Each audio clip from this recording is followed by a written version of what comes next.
A last-ditch effort by Democrats to revive collapsing Capitol Hill talks on vital COVID-19 rescue money ended in disappointment Friday. Senate Democratic leader Chuck Schumer said the White House had rejected an offer by House Speaker Nancy Pelosi to curb Democratic demands by about $1 trillion.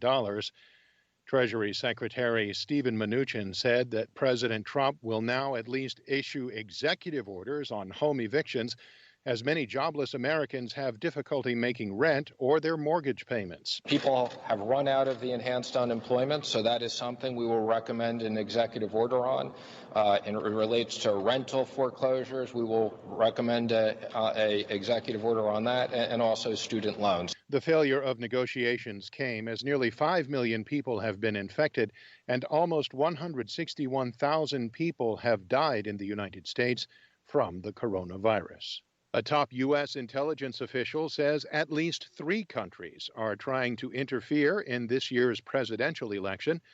AP's Sager Maghani reports. In a written statement, Bill Evanina gives the U.S. intelligence agency's most recent assessment of threats to the presidential vote.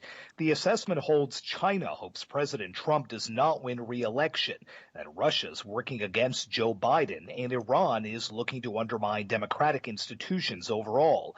Evanina says many foreign actors have a preference in November, which they express in a range of ways.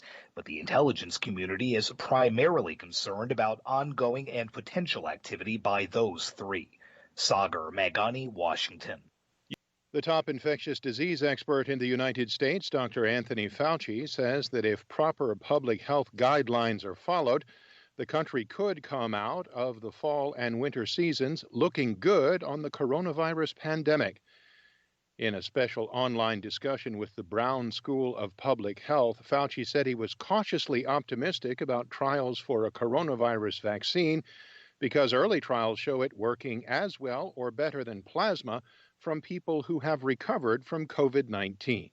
The reason I do feel cautiously optimistic is that when you look at the early response, both in the animal data, but importantly in the human phase 1, it induces a response with neutralizing antibodies. For some people, the new coronavirus causes mild or moderate symptoms such as fever and cough. For others, especially older adults and people with existing health problems, it can cause severe illness and death. Police in southern India say at least 17 people were killed and 123 others injured when an Air India Express flight bringing people home to India who had been trapped abroad because of the coronavirus skidded off a runway and split in 2 while landing Friday in heavy rain.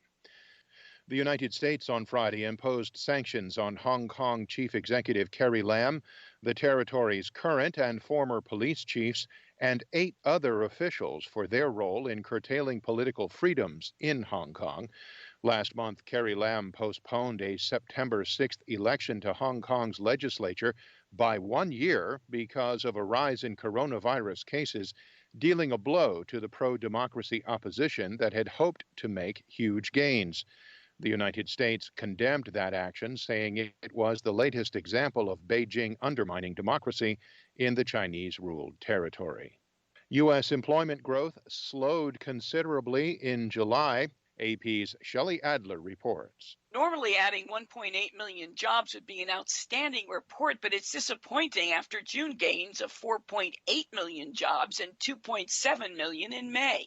And it all has to do with the resurgence of COVID-19. Even counting the hiring of the past 3 months, the Labor Department says the economy has now recovered only about 42% of the 22 million jobs that it lost to the pandemic. The unemployment rate falls to 10.2, although that still exceeds the highest rate during the 2008-2009 Great Recession. Shelley Adler, Washington.